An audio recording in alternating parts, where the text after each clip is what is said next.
सूत जी महाराज सोनकादिक ऋषियों को कथा समझाने लगे, कहने लगे सोनकादिक ऋषियों, हमेशा आपने देखा होगा एक कथा में प्रसंग आता है 88,000 ऋषि बैठे हुए हैं। 88,000 ऋषियों में सूत महाराज सोनकादिक ऋषियों को कथा सुनाते। प्रसंग आता है आत्मदेव ब्राह्मण का। ये ऐसा प्रसंग है कि जिस कथा में यदि आत्मदेव की कथा न सुनाई जाए तो कथा संपूर्ण नहीं मानी जाती है। उस आत्मदेव ब्राह्मण की कथा कैसे थे वो आत्मदेव नाम के ब्राह्मण, बहुत ही सुशील सज्जन व्यक्ति थे आत्मदेव ब्राह्मण। बड़े विद्वान थे, नगर में जाते थे, क्षेत्र में जाते थे, पूजा होती थी, दंडवत लोग प्रणाम करते थे आत्मदेव ब्राह्मण को। प्यारे भगवत प्रेमियों, इतने ज्ञानी पुरुष थे, चारों तरफ नाम ही नाम था आत्मदेव ब्राह्मण का। आत्मदेव ब्राह्मण, अरे बड़े विद्वान हैं, ऐसा कोई ब्राह्मण ही नहीं है जैसे आत्मदेव हैं। जहां कोई कार्य कर रहा जाता था वहां आत्मदेव ब्राह्मण बुलाए जाते थे।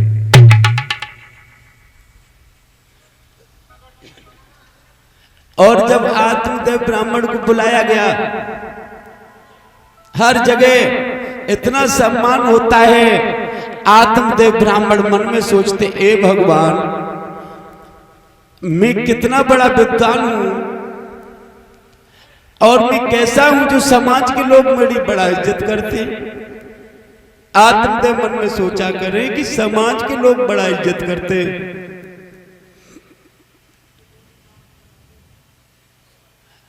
लेकिन जब घर में आया करें,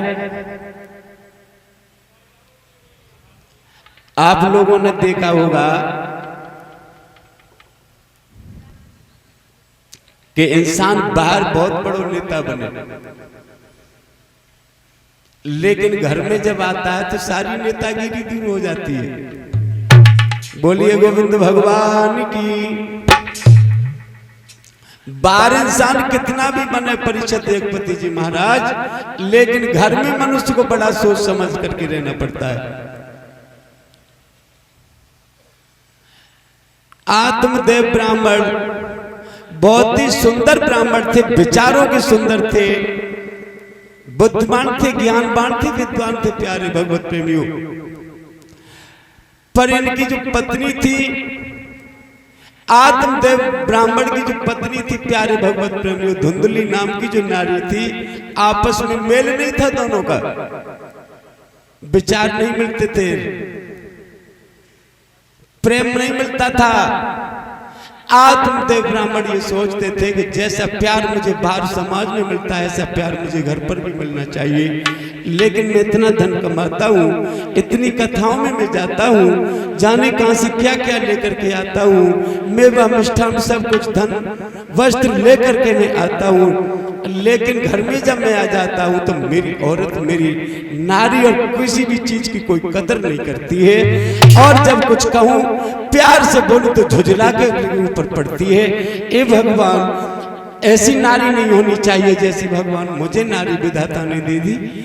ये कैसी नारी है? समाज में जाते बड़े प्रेम मिलते हैं और लेकिन घर पर जब आते हैं तो मन उदास हो जाता है। ऐसी नारी मुझे नहीं मिली जो सम्मान तरीके से मुझसे बात करे।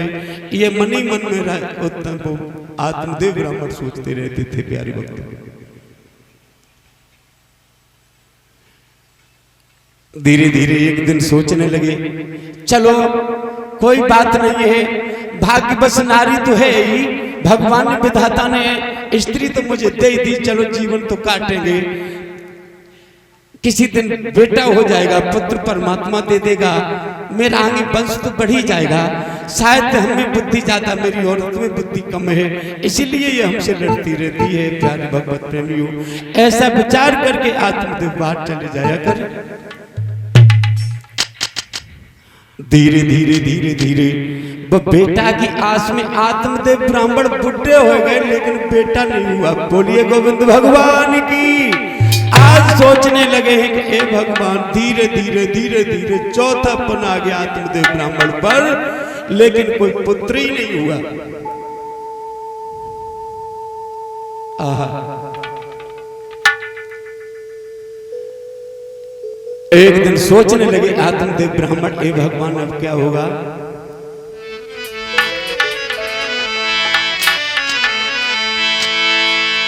अरे बेटा बिन करती सुनी,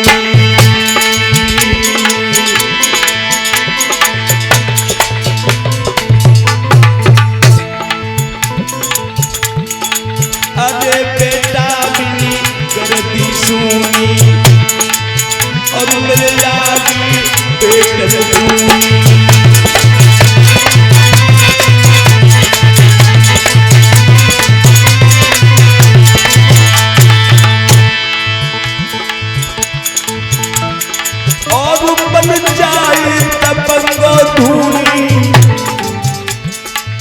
और मेरी है कैसे जबी हूँ।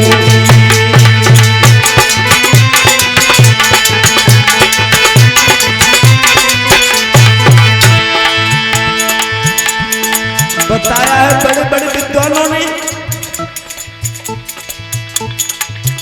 अरे साधु बिना भजन नहीं छोड़े, चेला हो तुझे सुमार,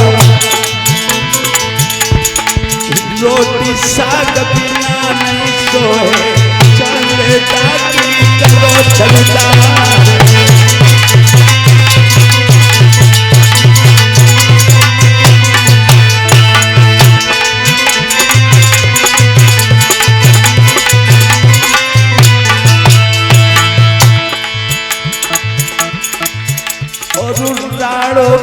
भैया नहीं सोबे, चांदनी की तरह होवे त्योहार।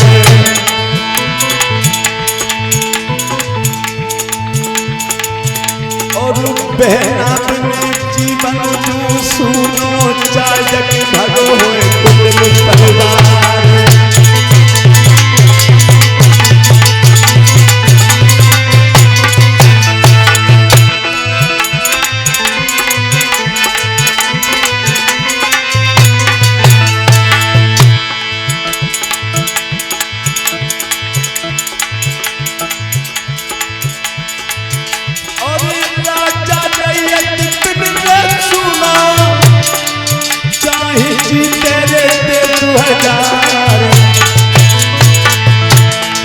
बेटा को सुनो, चाहे तेरे भागो होए परिवार।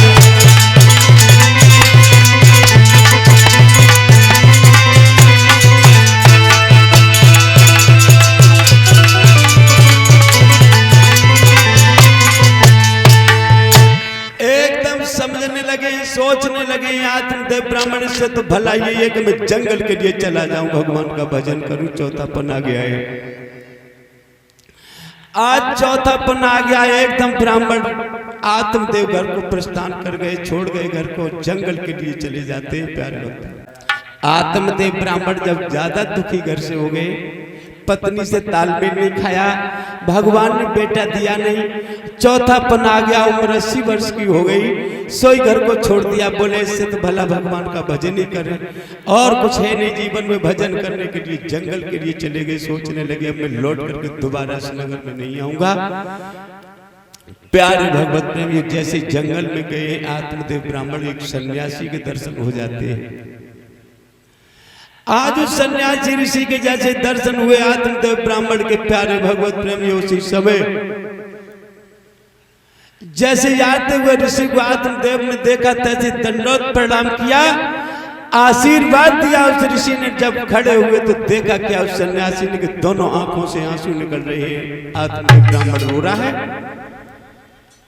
बोले आप कौन है? बोले मैं आत्मदेव नाम का ब्राह्मण। बोले मैंने तुम्हारा नाम सुना, तुम तो बड़े विद्वान हो, तुम तो बड़े ज्ञानी हो, लेकिन रो क्यों रहे हो आत्मदेव? बोले महाराज रो किस लिए रहा हूं, ये मेरी अंतरात्मा आपको सब कुछ समझ लेंगे कि मैं किस लिए रो रहा हूं। कि जीवन की श्वासा सूख चली और मौत सामने झूली है।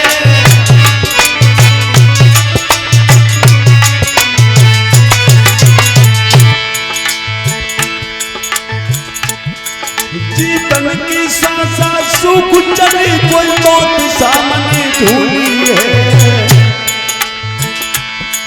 जीवन की डाली सूख चली, पर जीवन आचल फूली है।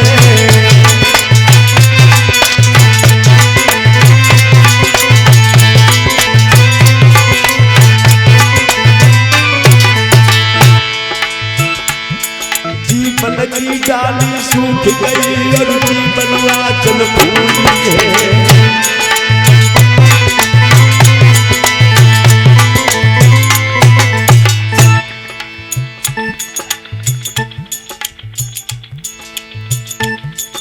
ब्राह्मण कहने लगे ऋषि, सन्यासी महात्मा से, महाराज मेरो सारो जीवन निकल गयो, पर भजन प्रभु को नहीं। अन्यायी सुर कहियो है, जब एक पुत्र मोय नाजियो।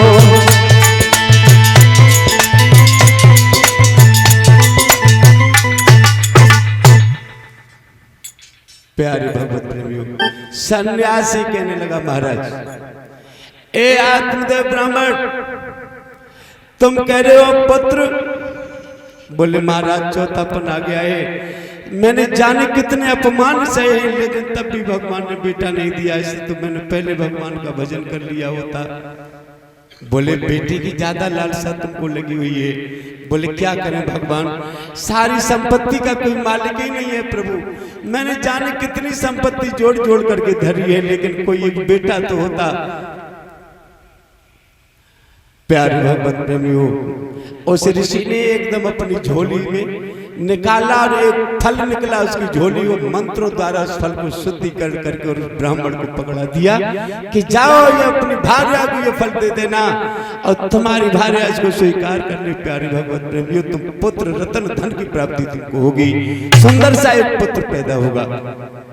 आज सन्यासी ने वो फल दे दिया आत्मदेव ब्राह्मण को। प्यारे भगवत प्रेमियों, एकदम प्रसन्न हो गए आत्मदेव ब्राह्मण, नाचने लगे, जो रो रहे थे मुस्की आ गई चेहरे पर, खुश हो गए, दिल भर गया और एकदम दिलदार आंगन के लिए चल दिया। कहने लगा कि मैं अपने प्राण प्यारे को जाते जाते इस फल को ग्रहण करा दूंगा, खिला दूंगा और मुझे एक पुत्र कामना मेरी प्राप्त हो जाएगी, पुत्र मिल जाएगा। प्यारे भगवत प्रेमियों, भाग दिए, प्रणाम की ऋषि को। बोले आप संत नहीं मेरे भगवान है, आपने मुझे ऐसा वरदान दे दिया, ये फल दिया भगवान, तुम्हारा दिया हुआ फल, और ये मुझे मेरा पुत्र रत्न बन जाएगा, तो मेरा कल्याण हो जाएगा। प्यारे भगवत प्रेमियों, उसी समय ऋषि लेकर के फल को चले और जैसे ही आंगन में पहुंचे आवाज दी, धुंधली, अरे धुंधली किधर हो, इधर आओ, धुंधली तुम्हारे लिए मैं क्या लेकर के आया हूं, शीघ्र इधर आओ। धुंधली धुंधली आई, बोले आज क्या नई चीज लेकर के तू आया है? क्या लाए हो महाराज नई चीज, तुम मुझे बता रहे हो? बोले लो लो इधर आओ, देखो मैं तुम्हारे लिए क्या लाया हूं, ये फल को स्वीकार कीजिए, मुझे ये ऋषि संत ने फल दिया है और इसको तुम स्वीकार ग्रहण कर लीजिए, एक सुंदर से पुत्र रत्न की प्राप्ति होगी, बेटा पैदा होगा। एक ऋषि ने मुझे सच्चे मन से ये फल दिया है। फल को लिया धुंधली ने और कह दिया ठीक है, रख दिया एक साइड में। बोले ठीक है आप जाओ, मैं खा लूंगी इसको। बोले नहीं अभी मेरे सामने खाओ। बोले महाराज खा लूंगी इसको, ग्रहण कर लूंगी, लेकिन कहने लगे नहीं मेरे सामने खाओ, इस फल को खाओ। प्यारे भगवत प्रेमियों, धुंधली क्रोध में आगे कहने लगी महाराज ज्यादा तुम हमें परेशान मत किया करो, मैंने आपसे कह दिया मैं खा लूंगी, लेकिन आप यहां से चले जाओ। आत्मदेव कहने लगे धुंधली बहुत बुरी बात हो जाएगी, इस फल को ये तुमने स्वीकार नहीं किया। बोले महाराज मैं खा लूंगी। आत्मदेव कहने लगे ये फल मुझे दोबारा दिखाई नहीं दे जाए, इसको ग्रहण कर लेना। बोले ठीक है महाराज। बातों बातों में महाराज तो बाहर निकाल दिए और फल लेकर के पड़ोसन के पास चली गई। बोलिए गोविंद भगवान की। पड़ोसन आप लोगों ने देखी होगी कई प्रकार की होती। पड़ोसन की चालाकी माता बहनों भगवत प्रेमियों कैसी होती है। एक पड़ोसन को होती है शायद तुम्हारे परिवार को बहुत चाहिए, और एक पड़ोसन ऐसी होगी कि शायद तुम्हारे परिवार को बर्बाद करने की कोशिश करेगी।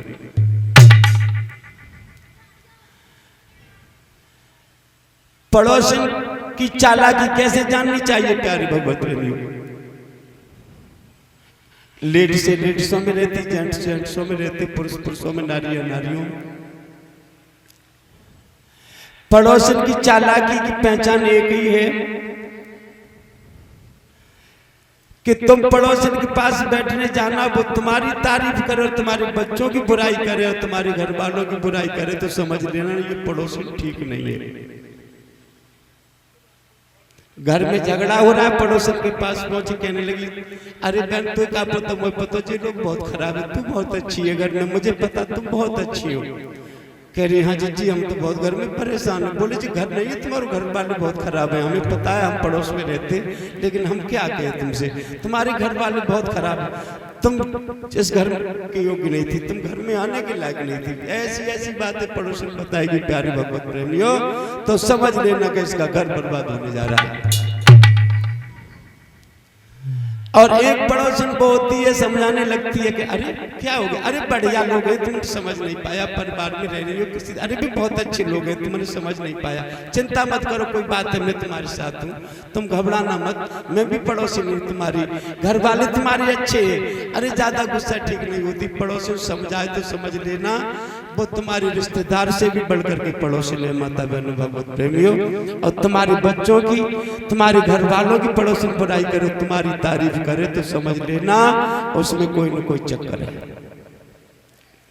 घर वालों की बात पे ज्यादा ध्यान देना चाहिए और बाहर वाले लोगों की बातों पर हमेशा इंसान को कम ध्यान देना चाहिए, सुन लेना चाहिए, लेकिन उसको प्रयोग में नहीं लेना चाहिए।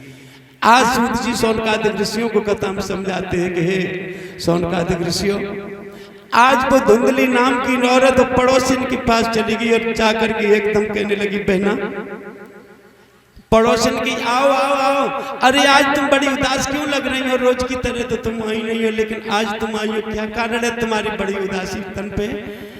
बोली क्या करूं, जाकर के बैठ गई चुपचाप। बोली क्या बात, बाऊ ने अपना काम बंद कर दो, बाऊ ने अपना काम बंद करके दोनों बैठ गई। बोल क्या बात है, आज तू इतनी उदास क्यों है, कारण तेरा क्या है ये तो मुझे बता दे। कहने लगी कारण कुछ नहीं है बहन, अब मैं तुम्हें क्या बताऊं, अब तो बहुत ही बड़ी बात है, अब तुम्हें मरना। बोले कारण क्या है बताओ, कि मरने वाली है, तू बता, मैं हूं तेरे लिए, बोल क्या बात है, और ये फल कहां से तू लेकर के आई? बोली ये फल नहीं है बहन, मेरी मौत है, मौत। बोली क्या कारण है? बोले मेरा पति जाने किस महात्मा ने इस फल को दे दिया, वो लेकर के आया, जबरदस्ती मुझे खिला रहा है, और इस फल को मैं खाऊंगी तो मैं गर्भाधारण हो जाऊंगी, मेरे पुत्र पैदा होगा, और मैं श्रृंगार नहीं कर पाऊंगी, बाजारों में नहीं घूम पाऊंगी, कहीं अच्छी अच्छी जगह नहीं जा पाऊंगी, क्योंकि प्रसव की पीड़ा मुझे सताएंगी, मैं घुट घुट करके मर जाऊंगी। मैं पसंद नहीं करती कि मेरी कोख से कोई पुत्र पैदा हो, लेकिन मेरा पति नहीं मान रहा है। पड़ोसिन बोली मरी काहे जा रही है, हमें तेरे संग, घबरा मत, जितना समय तुझे ये फल लाने में हुआ इतना समय मेरे घर में है, तू चिंता मत कर, और इस फल को ले जाकर के कहीं तू गायब कर दे, और जिस दिन मेरा पुत्र पैदा होगा किसी न किसी बहाने से मैं तेरे घर पहुंचा दूंगी, और किसी न किसी बहाने से मैं उस बच्चे के लिए दूध भी पिला के आ जाया करूंगी, तू चिंता मत कर। प्यारे भगवत प्रेमियों, देखिए कैसी पड़ोसिन होती है।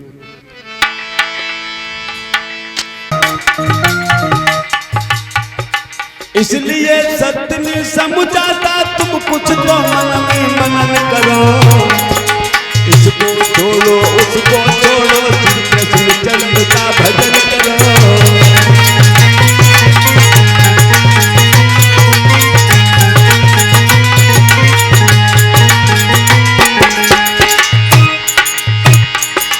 इसको छोड़ो उसको छोड़ो, श्री रामचंद्र का भजन करो, इसको छोड़ो उसको छोड़ो, श्री रामचंद्र का भजन करो।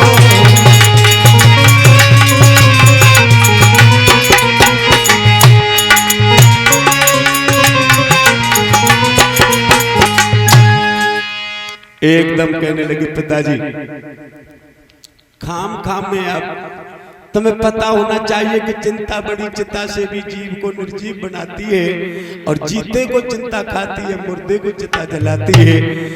चिता तो वो है पिताजी जो मरे हुए को जलाती है, लेकिन चिंता वो है जो जिंदा पे जला देती है।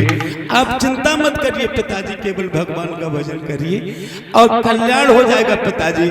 भैया के चक्कर में मत पड़िए। भैया क्या कर रहा है? कर्तव्यम से भोगतम, जो कर्म करेगा भैया उसको जरूर भोगेगा पिताजी। आप समझदार हैं। कहा है रामायण में लिखा है, समझाने लगे गौकर्ण अपने पिताजी, ऐसा पुत्र होना चाहिए जो पिता को संतुष्ट करते, अपने माता पिता को वो पुत्र होना चाहिए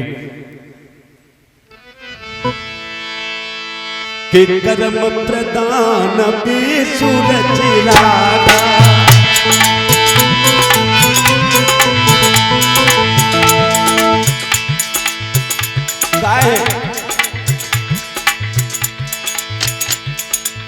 कर्म प्रदान भी सूरज राखा, कर्म प्रदान भी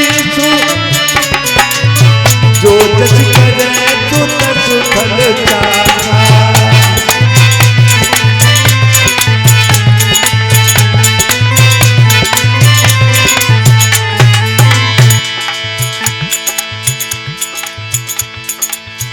कर्मई धरती कर्म आकाशा, कर्म सूरज चंद्र प्रकाशा।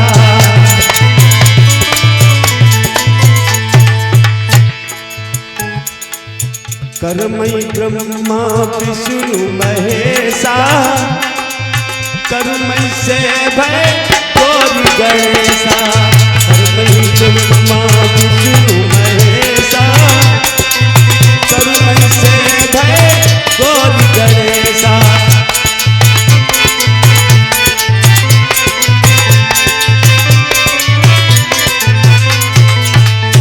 कहा कि कर्म प्रदान विश्व रच राखा, जो जस करे सो तस फल चाखा।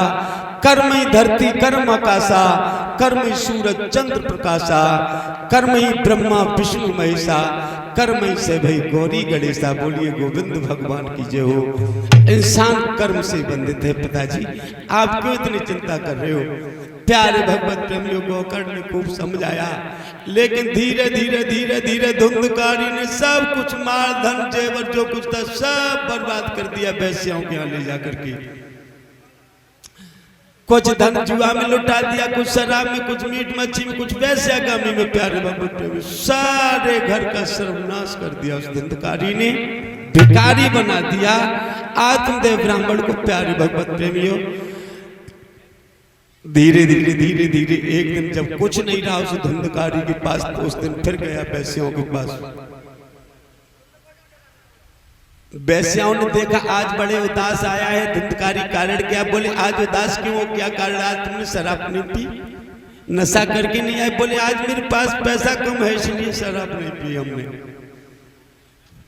बोले और पियाओ, पैसा कहीं से लाओ? बोले अब पैसा खत्म हो गया, सारा पैसा तुम ले गई, बचा हुआ तुमको ही तो दे दिया।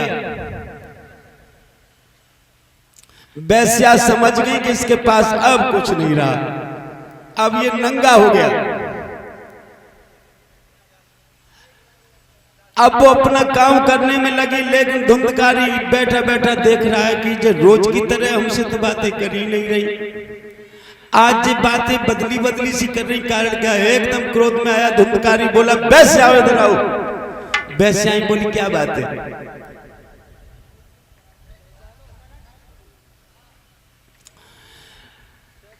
क्या कारण है?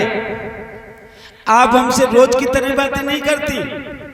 वेश्या कहने लगी धुंधकारी, मैं तो केवल दाम की दीवानी हूं, मैं तो दाम से प्यार करती हूं।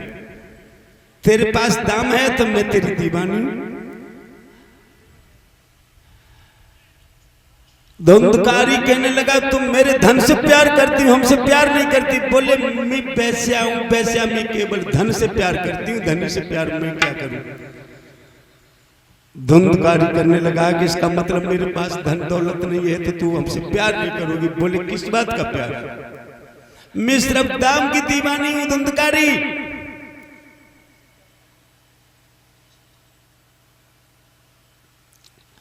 और इन्हीं के साथ साथ प्यारे भगवत प्रेमी उसी समय धुंधकारी कहने लगा तुम दाम की दीवानी हो, लेकिन मैंने सारा धन तुमको खिला दिया, लुटा दिया। बोले तब तक मैंने जी भर के तुझसे प्यार किया। बोले तो इसका मतलब तुम्हें धन चाहिए। एकदम धुंधकारी मां से भागा और सीधा अपनी माता धुंधली के पास पहुंच गया। कहने लगा मां इधर आओ। एकदम धुंधली भगी चली आई। बोल धुंधकारी क्या है? बोले जो कुछ छुपा हुआ धन माल कुछ बचाओ वो मुझे शीघ्र दो। धुंधली कहने लगी तू पहले तो सगरो लेकर चलोगे, अब तो मेरे पास कुछ बचाओ ना जो हम तुझे दे दे। बोले शीघ्र लाओ, हमें पता कि आजकल के बुड्ढे छुपा के माल को रखते हैं, निकल। प्यार है भगवत प्रेम एकदम धुंधली मैया पकड़ी व धुंधकारी ने पकड़ के चटोर एकदम आंगन में खींचे ले चलो। आप पटक खाएगी धुंधली। कहने लगा जल्दी बताओ। एकदम प्यार कहने लगी मेरे पास कुछ नहीं है। तार सीना तमाचा गाल में दिया धुंधकारी ने। कह दिया मैं धन चाहिए मुझे, जो छुपा हुआ धन मालूम मुझे दे दीजिए। इतना मारा धुंधकारी ने, इतना मारा उस धुंधली को प्यारे भगवत प्रेमियों कि घबरा गई कि अब ये मुझे छोड़ेगा नहीं, इतना मार रहा है। कहने लगी अब मुझे तू छोड़ दे, सवेरे जो कुछ धन होगा मैं तुझे जरूर दे दूंगी, लेकिन आज रात के लिए मुझे तू छोड़ दे। बोले सवेरे मुझे धन मिल जाना चाहिए। बोले मिल जाएगा। प्यारे भगवत प्रेमियों उसी समय धुंधकारी तो चला गया और धुंधली ने सोचा अब तो मेरे पास कुछ है ही नहीं, और जाके अंधे कुआं में कूद गई। बोलिए गोविंद भगवान की। मर गई। सवेरे धुंधकारी जैसे ही पहुंचा घर में देखा मां ही नहीं, इधर उधर देखा कहीं नहीं, अंधे कुआं में मरी पड़ी है। धुंधकारी कहने लगा वाह भाई वाह, बड़ी चालाक निकली, कुआं में कूद गई लेकिन धन नहीं देके गई, बड़ी टुकड़िया चालाक है। प्यार भगवत प्रेम ये देखना, कहा जाता है कि जब नाश मनुष्य का आता तो पहले विवेक मर जाता। प्यारे भगवत प्रेम ये बुद्धि नष्ट हो जाती है मनुष्य की। आज उसकी बुद्धि नष्ट हो गई धुंधकारी की, और देखा कि माँ कुएं में पड़ी, लेकिन माँ के लिए कोई चिंता नहीं। जाकर के सीधा पड़ोसियों के घर में पड़ोसी आए कि धुंधली मर गई, धुंधली मर गई। धुंधली को पड़ोसी देख रहे, तब तक पड़ोसी के घर में बानर न कब लगा दो, दीवार तोड़ गई, सारा माल पड़ोसियों को निकाल कर सीधो चलो गो। पड़ोसी धुंधली को देख के गए। पड़ोसी ने भगवान मेरे घर में सिगरेट टाको पर गो। बोले वो धुंधकारी लगो से धुंधली को। पड़ोसी लूट लिए और जा करके सारा धन माल वैश्यों के यहाँ रख दिया कि लोग कितना तुम्हें माल चाहिए। अपने पास तो नहीं है लेकिन मुझ में ताकत है, अभी तो मैं बहुत कुछ लूट करूंगा। प्यारे भगवत प्रेमियों वैश्या समझ गई कि इसने अपना सारा धन तो बर्बाद कर दिया, अब ये लूट करने लगा, किसी दिन पकड़ा जाएगा, पुलिस हम तुमको भी पकड़ के ले जाएगी, अब इससे दूर हो जाना चाहिए। आपस में वैश्याओं ने बातें की। अब सखी क्या करोगी? बोली और कोई उपाय नहीं, इसे खत्म करो। रात में शराब पिलाई धुंधकारी को प्यारे भगवत प्रेमियों, और उसको नशे में उसी जगह पर उसको मार देती है वैश्याएं मिलकर के प्यारे भगवत प्रेमियों, और मार करके फेंकवा देती है। बोलिए गोविंद भगवान की। हमारे महाराज जी अमर चैतन्य जी महाराज त्यागी जी 151 रुपए ये दे रहे हैं, प्रसन्न होकर के सम्मान तौर पर। भगवान हमेशा त्यागी जी की हमेशा लंबी उम्र हो, परम पिता परमेश्वर हमेशा अपनी कृपा बनाए रखे संतों के प्रति। बोलिए गोविंद भगवान की जय।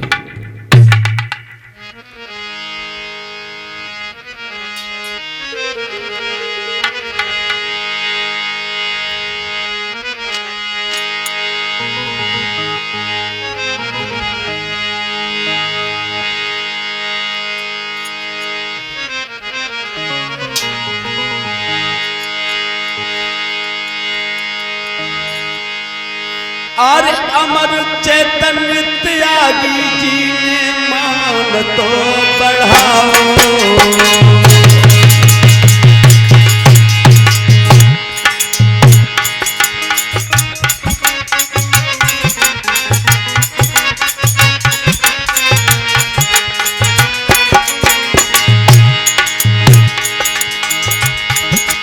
और अमर चैतन्य त्यागी जी ने मान तो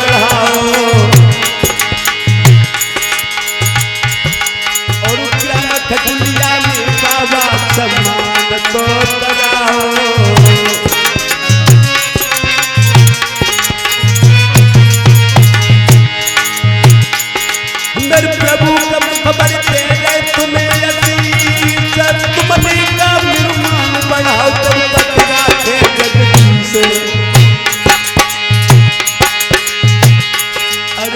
दूर को करके भजने हाथों दिल को मेरा है।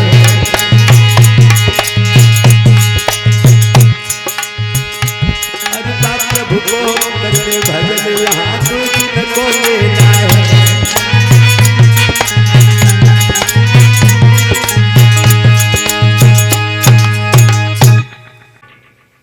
विद्वानों ने कहा है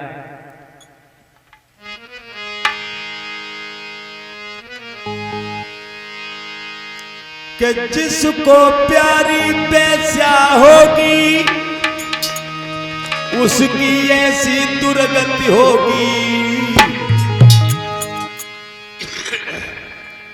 कथा में क्यों समझाया जाता है कि हमेशा मनुष्य को कर्मों से बचना चाहिए, सत्कर्मों में हमें जाना चाहिए। ऐसा हमारे गुरु लोग सज्जन लोग बताते हैं कि जिसको प्यारी बेस्या होगी उसकी ऐसी दुर्गति होगी। और जो सगे बाप की नाई भई क्या यार तुम्हारी को होगी।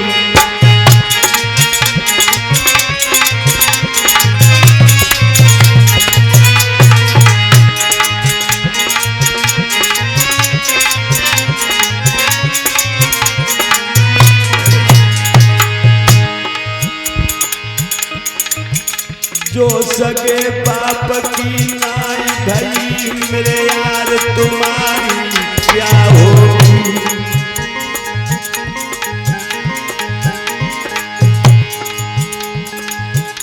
धन और धर्म बल और तेज इसको बेकार गवाओ ना। कभी धन दौलत इसको कभी बेकारी में नहीं बहा देना चाहिए प्यारे भगवत प्रेमियों, क्योंकि ये धन बड़ी मेहनत से एकत्रित होता है।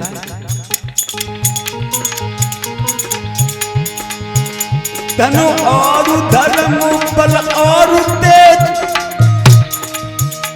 तेज धर्म बल, कितना शब्द वर्णन किया है विद्वान ने। धन और धर्म, धर्म पर राजा हरिश्चंद्र ने क्या क्या देख लिया भगवत प्रेमियों। बल,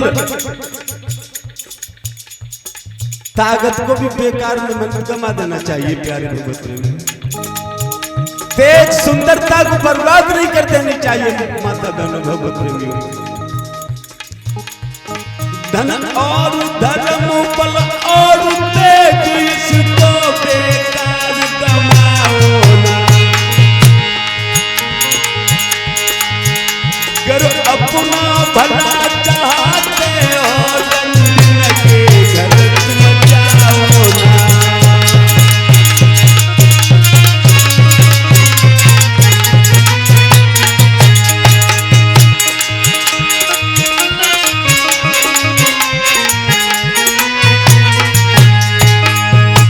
काहे जिसको प्यारी बेस्या होगी उसकी ऐसी दुर्गत होगी, जो सगे बाप की नहीं हुई हुई यार तुम्हारी क्या होगी।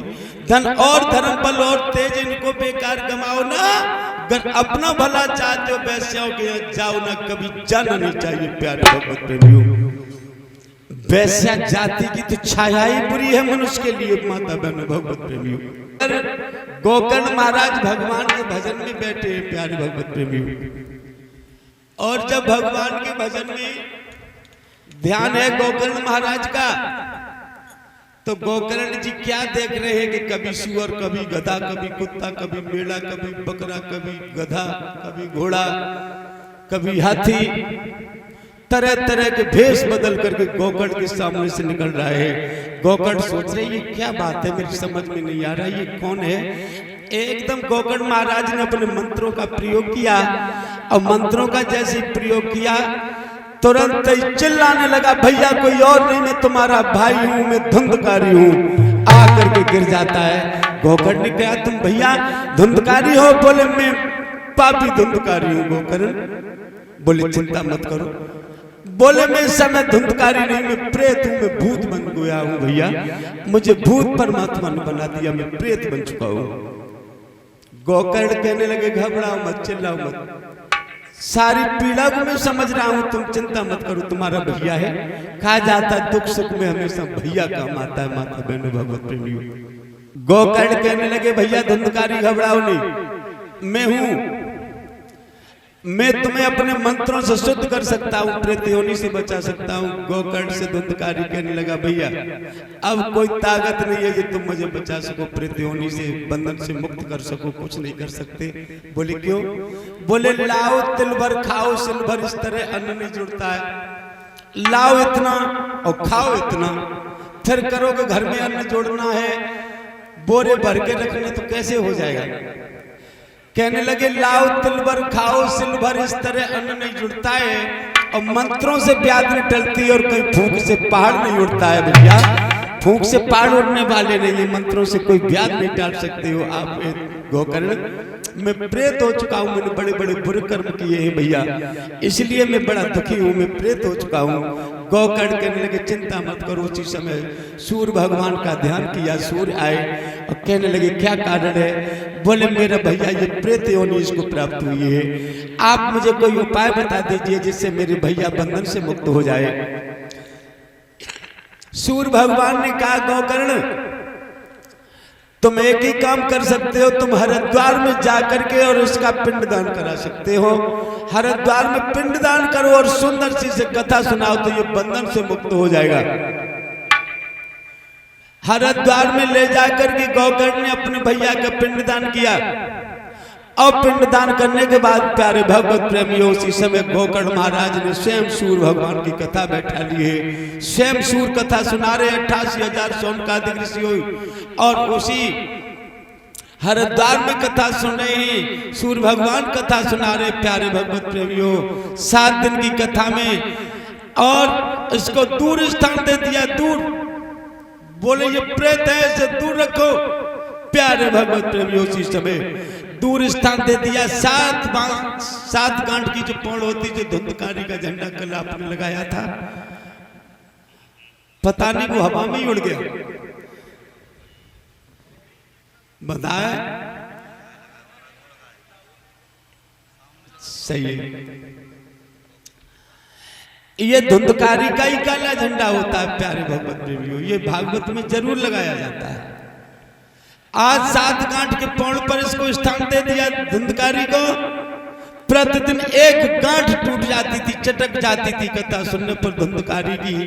ऐसे 7 दिनों तक उसकी कथा जब सुनी है उसने तो प्यारे भगवत प्रेमियों 7 पौड़ गांठ की टूट गई, चटक गई। ये समझो कि 7 उसकी कर्म की गांठें खुल गई हो, बंधन से मुक्त हो गया। प्यारे भक्तों एकदम विमान आता है 7वें दिन की कथा में। जब विमान आया बैकुंठ धाम से, जब विमान आया तो धुंधकारी को बैठाल करके विमान और लेकर के और चला जाता है बैकुंठ धाम के लिए। बोलिए गोविंद भगवान की।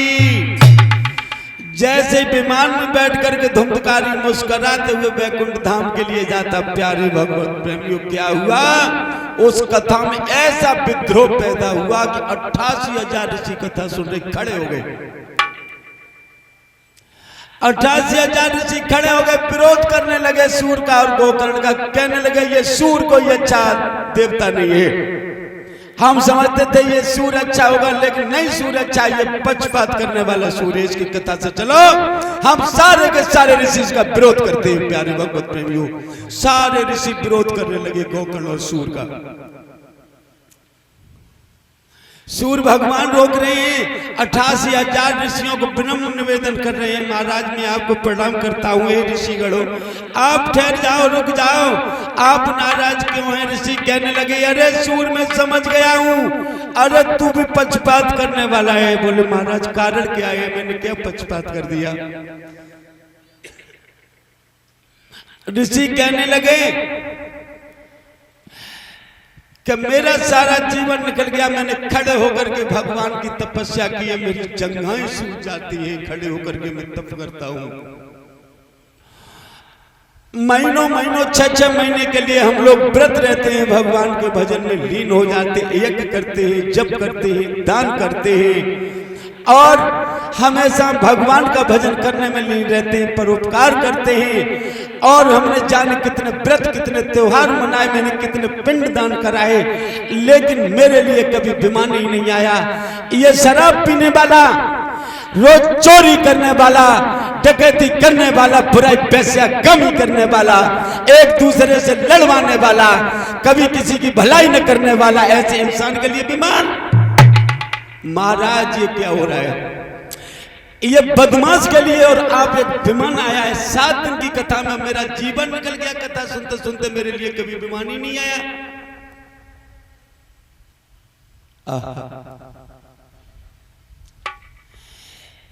इस दुष्ट पापी ने सारे कर्मों से कर्म पूरे किए होंगे महाराज, और उसके लिए 7 दिन की कथा में विमान, वो भी बैकुंठ धाम से। हम ऋषियों ने क्या किया है? 4 रात जीवन निकल गया हम ऋषियों का।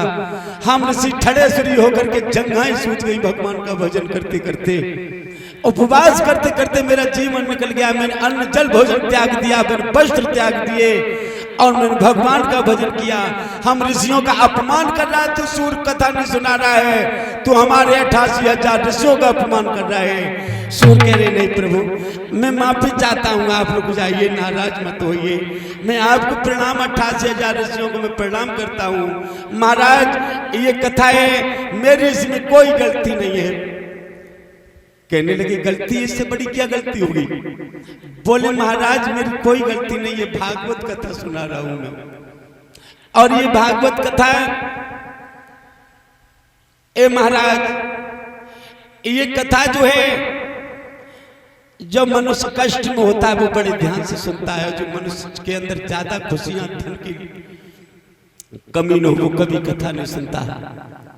कामी पुरुष कभी भगवान की कथा नहीं सुन सकता, लोभी कभी भगवान की कथा नहीं सुन सकता, अहंकारी भगवान की कथा नहीं सुन सकता। प्यारे भगवत प्रेमियों, आज समझाने लगे हैं सूर्य भगवान। लेकिन कहा महाराज ये एक ऐसी कथा है, कहा जाता है इस कथा को जो सुनेगा, ये कथा उसको ही फल प्रदान करती है। आपने कथा, इसने मन से कथा सुनी तो इसके लिए बैकुंठ धाम से विमान आया है। भागवत में लिखा है कि सब श्रोता श्रोता रूप नहीं कुछ सोते और सरोते हैं, और अध्यात्म भाव से लग लेना फल नहीं एक से होते। प्यारे भगवत समझाने लगे, सूर्य भगवान कहने लगे ये महाराज कथा सुनाइए, आप आइए, आप ध्यान पूर्वक कथा सुनिए। महाराज हर श्रोता एक मन का नहीं होता है, सूर्य भगवान ने समझाया। हर श्रोता एक तरीके से कथा नहीं सुनता है।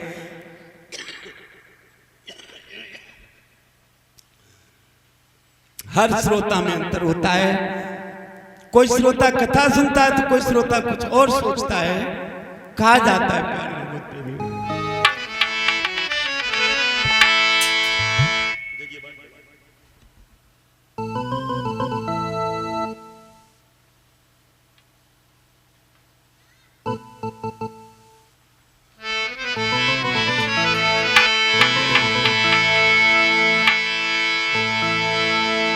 कि सब श्रोता श्रोता रूप नहीं कुछ सोते और सरोते ही,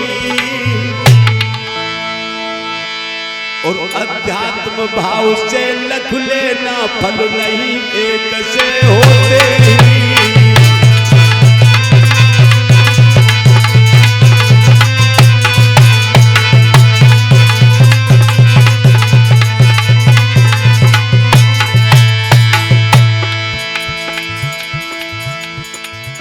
अध्यात्म भाव से लख लेना फल नहीं एक से होते ही। अध्यात्म भाव से लख लेना फल नहीं एक से होते ही।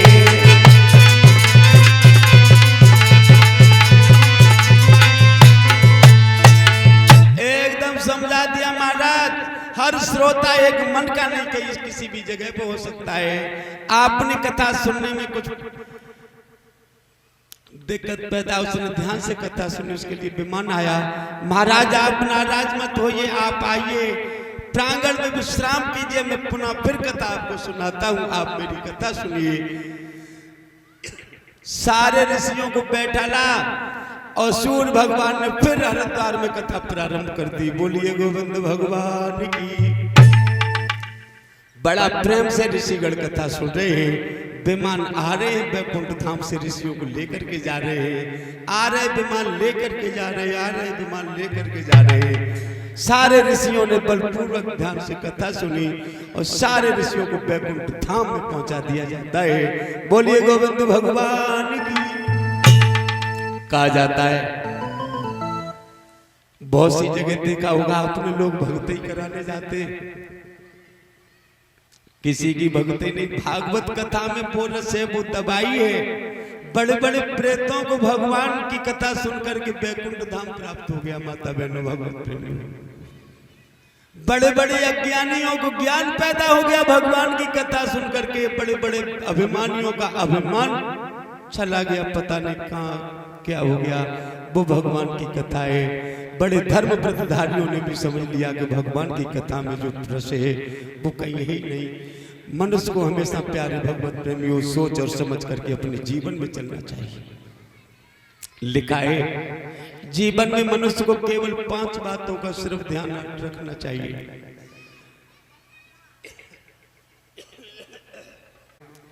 बड़े बड़े कॉलेजों में दीवारों पर श्लोक लिख दिए जाते हैं। श्लोक दीवारों पर लिख दिया जाता है, सुंदर सुंदर श्लोक इसलिए लिख दिए जाते हैं, हर मनुष्य उनको पढ़े और बातों को ध्यान में रखे। मुख्य श्लोक होते हैं। हमेशा चाहे नारी हो या पुरुष हो, लेकिन 5 बातों का माता बहनों भक्तों जरूर जीवन में ध्यान रखना चाहिए। और जो 5 बातों का जीवन में ध्यान रखेगा वो कभी धोखा नहीं खाएगा, ये अवश्य बात सच है। स्पष्ट लिखा है कि काग चेष्टा बको ध्यानम स्वान निंद्रा अल्पाहारी, कि काग चेष्टा बको ध्यानम स्वान निंद्रा अल्पाहारी, गृह त्यागी विद्यार्थी सो 5 लक्षणम। ये 5 बातों को मनुष्य हमेशा याद कर ले, जीवन में कभी धोखा नहीं माता बहनों भगवत प्रेमियों खाएगा। कथा में वो चीज निकल करके आती है, मनुष्य इसका ध्यान करे तो काय जीवन में काग चेष्टा कागमीश कौवा होता कौवे जैसी तो नजर होनी चाहिए माता बहनों भगवत प्रेमियों। काग चेष्टा कौवे जैसी नजर, बको ध्यानम बकोमीश बगुला होता है, बगुले जैसा ध्यान होना चाहिए।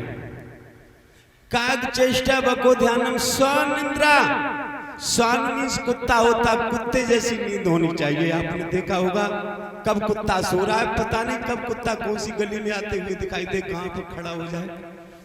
कुत्ते जैसी नींद जीवन में होनी चाहिए मनुष्य के लिए। कहा जाता है काग चेष्टा बको ध्यानम स्वानिंद्रा, बगुले जैसा ध्यान, कौवे जैसी नजर और कुत्ते जैसी नींद होनी चाहिए जीवन में।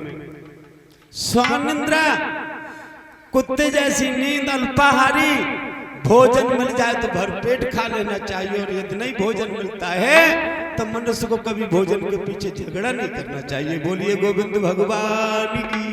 अल्पाहारी भोजन मिल जाए तो भर पेट खा ले, दिल भर के खा ले, और नहीं मिल जाता है तो ये सोच ले कि इंसान तो 9-9, 11-11 दिन तक व्रत रहता है, हम एक दिन में क्यों मरे जा रहे जो खाना में झगड़ा करें। परिवारों में आपने देखा होगा कहीं कहीं खाने के पीछे झगड़ा होता है।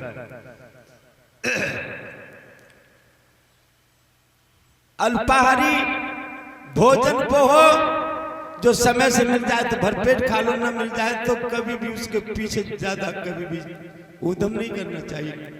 गृह त्यागी, यदि मनुष्य को अपने जीवन में यदि कुछ बनना है, यदि मनुष्य को अपने जीवन में ज्यादा बड़ा बनना है तो फिर गृह त्यागी मनुष्य को अपना घर त्याग देना चाहिए, पड़ोस त्याग देना चाहिए, अपना गांव त्याग देना चाहिए, अपना जिला त्याग देना चाहिए, तहसील त्याग देनी चाहिए। बोलिए गोविंद भगवान की। विद्यार्थी से 5 लक्षण में ये 5 लक्षण मनुष्य के अंदर होना चाहिए, क्योंकि मनुष्य जो होता है वो अपने जीवन का विद्यार्थी होता है। बोलिए सतगुरुदेव भगवान की। मनुष्य जो अपने जीवन का विद्यार्थी होता है प्यारे भगवत प्रेमियों। आज कि हमेशा मनुष्य को अपने जीवन काल में इन्हीं बातों का ध्यान रखना चाहिए। वो मनुष्य कभी धोखा नहीं खा सकता। अब भगवान का आपने देखा होगा, भगवान के बड़े बड़े पुजारी बन गए, भगवान का भजन कर रहे, मंदिरों में जा रहे, घंटी हिला रहे, शंख फूंक रहे। माता बहनें भगवान का भजन करने जाती है, मंदिरों में पूजा करने जाती है, लेकिन पूजा करते वक्त आप लोग क्या सोचते होंगे कि कैसे पूजा होती है, क्या हमें पूजा में करना चाहिए जिससे भगवान हमारे प्रसन्न हो जाएं? धूप बत्ती लगा दी, भगवान के हाथ जोड़ दिए, जल चढ़ा दिया, तो ये तो पूजा गुप्त चुप की हो गई भगवान की। जो मौते कछ कहो नहीं, धूप बत्ती लगा दी, जल चढ़ा दो, चले आए, हाथ जोड़ ले। एक तो पूजा ये है, और एक पूजा वो है जो लोग जाते मंदिर में सबसे पहले कोई तो कहता है प्रभु मेरे पास धन की बड़ी कमी है, धन की सारे काम मेरे रुके हैं, हे भोले बाबा, एक कृष्ण कन्हैया, हे हनुमान बाबा। सब लोग जो कहते कैसे भी मेरे घर में का होगा, धन आ ही नहीं रहो, पैसा आ रहा, रुक ही नहीं रहो, ये भगवान क्या करे। हमारा एक लड़का दो लड़का है, लेकिन पड़ोसी के मेरे लड़का है, जवान भट पट्टा भाई डूल रहे, काऊ की ट्रैक्टर है, काऊ की बस जा रही, काऊ की मोटर है, काऊ की कछुए है, भगवान मेरे घर में कछुए ही नहीं। ए भगवान सारे दुश्मन मेरे पीछे पड़े, जो दुश्मन को नाश ही नहीं हो रहे, भगवान अब हम क्या करें, धूप बत्ती लगा रहे हैं, सबको नाश हो जाए। कुछ लोग सोच रहे हैं भगवान बेशक हमारी दीवार गिर जाए, लेकिन जब पड़ोसी की जरूरत पड़ी या मत जाए। ध्यान देना प्यारे भगवत प्रेमी, जाने क्या क्या लोग मंदिरों में जाते हैं, पूजा अर्चना करते हैं, लेकिन सारी ध्यान गृहस्थी के ही रहता है। समझ लेना कभी तुम्हारी पूजा नहीं, कि वो माचिस धूप बत्ती जो ले जा रहे, ये तुम्हें घाटा हो रहा है, बहुत बड़ा घाटा कर रहे हैं आप, जो धूप बत्ती माचिस ले जा करके अपने समय को बर्बाद मंदिरों में कर रहे हैं। इससे तुम्हें घाटा ही घाटा, फायदा तो कभी होने वाली नहीं। गुरुओं ने बताया, सज्जन व्यक्तियों ने बताया, माता बहनों भगवत प्रेमियों, अपना तभी भला हो सकता है जब दूसरे का भला, मेरी आत्मा कहेगी कि दूसरे का भी भला होना चाहिए। एक श्लोक आता है, आप मंदिर में जाना, आपकी पूजा न हो तो तुम हमारा नंबर ले लेना और ये कहना कि हमारा भला ही नहीं होता है। ए भगवान, माता बहनों भक्तों में ज्यादा बड़ी नहीं बात कहेंगे, लेकिन इतना जरूर कहेंगे कि आपकी पूजा न लगती हो तो मैं बता दूंगा, देखो परमात्मा कितनी जल्दी खुश होते हैं। कुछ लोग सोच रहे होंगे कि तुमको परमात्मा के पास थे आओ, ऐसे कह रहे हो कि परमात्मा कैसे खुश होते हैं। मैं भगवान के पास ही थे आए माता बहनों। ध्यान देना, एक श्लोक याद कर लीजिए माता बहनों भगवत प्रेमियों, और तुम्हारी पूजा न श्रेष्ठ होने लगे, भगवान तुमको प्यार न करने लगे, तुम्हारे बिगड़े काम न बनने लगे, तब कहना कि एलानी क्या कहने आगरा से आया। श्लोक आता है, उसमें लिखा कि सर्वे भवन्तु सुखिनः, सर्वे सन्तु निरामया, सर्वे भद्राणि पश्यन्ति पश्यन्ति मा दुख भाग भवेति। श्लोक है, समझ लीजिए। श्लोक श्रेष्ठ कह रहा है कि सर्वे भवन्तु सुखिनः, सारा संसार सुखी हो। सर्वे भवन्तु सुखिनः, सारा संसार सुखी हो। सर्वे सन्तु निरामया, सारे संत सुखी हों, जितने संत हैं सब सुखी हों। सर्वे भद्राणि पश्यन्ति, पृथ्वी से लेकर के आकाश तक सारे जीव और जंतु सुखी हों। माँ किष्यन्ति दुख भाग भवेति, हे माँ सारे संत सारा संसार सुखी होना चाहिए, पशु पक्षी जीव जंतु सारे सुखी हों। हे माँ भाग भवेति, तब मेरा भी कुछ भाग्य बदल देना, मुझे भी प्रसन्न कर देना। सारा संसार सुखी हो। सर्वे भवन्तु सुखिनः, सारे संत सुखी हो। सर्वे भवन्तु सुखिनः, सर्वे सन्तु निरामया, सारे संत सुखी हो। पृथ्वी से लेके आकाश तक सभी जीव जंतु पक्षी सभी सुखी हो। सर्वे संत नराव्या सर्वे भद्राण पश्यन्ति किश्यन्ति माँ दुख भाग भवेति। हे माँ भवानी, हे जगत गौरी कल्याणी, मेरा भी फिर भाग बदल दीजिए, सबको सुखी कर देना, उसके बाद मुझे भी सुखी करना। इतनी भाषा सीख लो माता बहनों, भगवत प्रेमियों। कभी किसी को दुख देने के लिए पूजा मत करो, परमात्मा तो खुद ही उसे दुख दे देगा। परमात्मा को पता है, उसके यहाँ जो कैमरा लगा हुआ है माता बहनों, उस कैमरा से कोई बच नहीं सकता परमात्मा के से। बोलिए गोविंद भगवान की जय।